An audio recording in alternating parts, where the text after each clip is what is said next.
حضور علیہ الصلوۃ والسلام نے فرمایا کہ مومن کا معاملہ بھی بڑا عجیب ہے کہ اسے اگر تکلیف ہوتی ہے تو اس پر وہ صبر کرتا ہے، یا اسے خوشی ملتی ہے تو اس پر وہ شکر کرتا ہے، تو دونوں صورتوں میں اللہ اس کو اجر عطا کرتا ہے، اور یہ صرف شان مومن کی ہی ہے۔ جی ہاں دوستو، کیسے ہیں؟ امید ہے جو آپ اچھے سے ہوں گے، خیریت سے ہوں گے۔ تو آپ کے لیے ایک نیکسٹ ویڈیو لے کر آ چکا ہوں۔ جی ہاں دوستو، ہم اس ویڈیو میں یہ دیکھنے والے ہیں جو کسی انسان کے ساتھ اگر اللہ تبارک و تعالی اگر کوئی مصیبت دیتا ہے یا کوئی پریشانی دیتا ہے تو وہ انسان کے لیے وہ ایسا وقت ہوتا ہے جو انسان اس مصیبت میں بلکہ اللہ تبارک و تعالی کا شکر ادا کرنا چاہیے، اللہ تبارک و تعالیٰ پہ صبر کرنا چاہیے۔ جی ہاں دوستو، کیونکہ اللہ تبارک و تعالیٰ فرماتا ہے اس پریشانی میں بھی اگر وہ میرا شکر ادا کرتا ہے میں اس کے لیے بہت اجر رکھا ہوں۔ جی ہاں دوستو، لیکن ہمارے معاشرے کا تو تعلیم ایسا ہو چکا ہے جو انسان کے ساتھ اگر کسی بھی انسان کے اگر پاؤں میں اگر کانٹا بھی چبھ جائے تو اللہ تبارک و تعالیٰ کو برا بھالا کہتا ہے، اور کیا کیا نہ جانے انجانے میں وہ کیا کیا کچھ کہہ دیتا ہے۔ جی ہاں دوستو، لیکن کیا کچھ کرنا چاہیے انسان کو جب اس کے ساتھ کوئی مصیبت ہو، جب کوئی پریشانی ہو۔ آئیے ہم اس ویڈیو میں دیکھتے ہیں جو اللہ کے رسول محمد صلی اللہ تعالی علیہ وسلم کیا ان کا ارشاد گرامی ہے، کیا وہ ارشاد فرماتے ہیں جب کسی بندہ مومن کے ساتھ جب کوئی پریشانی آئے، کوئی مصیبت آئے، کیونکہ اللہ تبارک و تعالی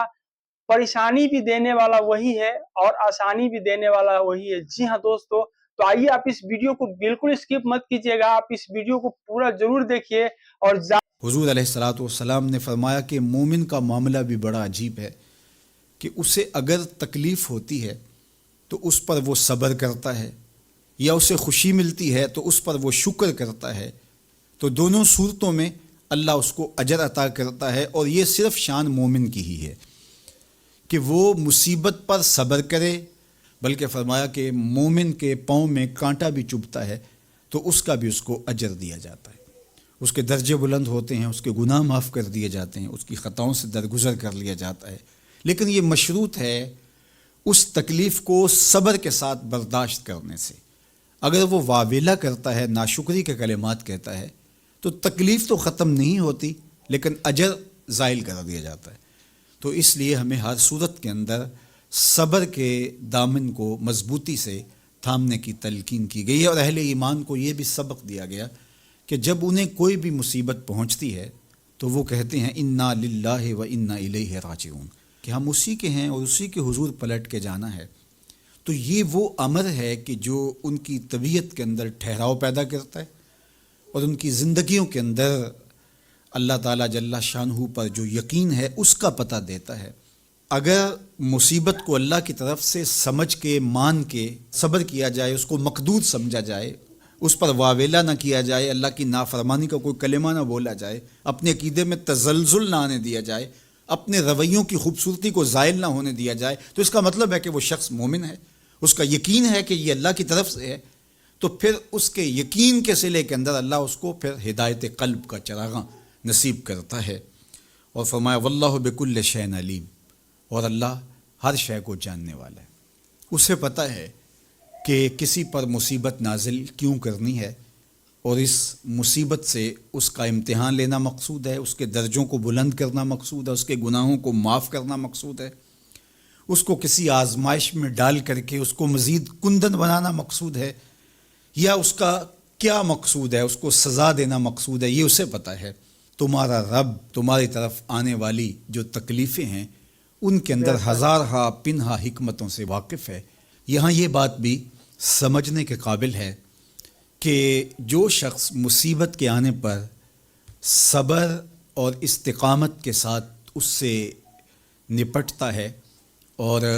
اللہ پر جو اس کا یقین ہے اس میں تزلزل پیدا نہیں ہونے دیتا، کل من عند اللہ، اے محبوب فرما دیجئے جو کچھ ہے وہ تمہارے رب کی طرف سے، یہ اس کا خیال اور فکر ہے کہ یہ میرے اللہ کی طرف سے، تو پھر اس مصیبت کو ٹالنے والا بھی وہی ہے۔ تو اگر یہ اس کا عقیدہ پختہ تھا تو پھر وہ مالک کی دہلیز چھوڑ کے، مالک کی چوکھٹ چھوڑ کے کسی اور دہلیز پہ نہیں جائے گا، کسی اور چوکھٹ پہ نہیں جائے گا، وہ اس مصیبت کو دور کرنے والا مؤثر حقیقی اللہ کو ہی جانتا ہوگا اور اسی کے حضور دعائیں کرے گا، التجائیں کرے گا، کسی شرک کا ارتکاب نہیں کر سکتا ہے، اور وہ مالک کی دہلیز سے کبھی روح گردانی نہیں کر سکتا، بلکہ اس تکلیف کے آنے سے وہ اپنے رب کے ساتھ اور زیادہ جڑ جائے گا. اور اگر وہ صبر کرے تو یہ اس کا ایک مرتبہ ہے کہ وہ حوصلے کے ساتھ اس تکلیف کو برداشت کرے. اور دوسرا مرتبہ جو اس سے بڑھ کر ہے کہ اس پہ اللہ کی رضا کے سانچے میں اپنے آپ کو ڈھال لے کہ جے سونا میرے دکھ وچ راضی، میں سکھ نو چلے ڈاواں. اگر وہ اس بات پہ راضی ہے تو کوئی بات نہیں ہے، میں اس پہ راضی ہوں کہ میرے رب کی یہ رضا ہے. تو یہ دونوں چیزوں کا مل جانا یا دونوں میں سے کسی ایک کا مل جانا، یہ اللہ کی طرف سے اس کو دیا گیا انعام ہے جو اس مشکل حالات میں اس کو حاصل ہوتا ہے. اب وہ کس کیفیت میں ہے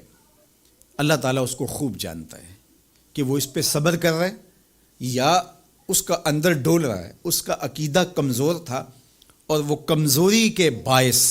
جو ہے وہ تزلزل کا، تذبذب کا شکار ہو گئے. تو یہ تمہارا رب خوب جانتا ہے. تو تمہارے سینے کے اندر چھپی ہوئی کیفیت تمہارے رب کے علم میں ہے.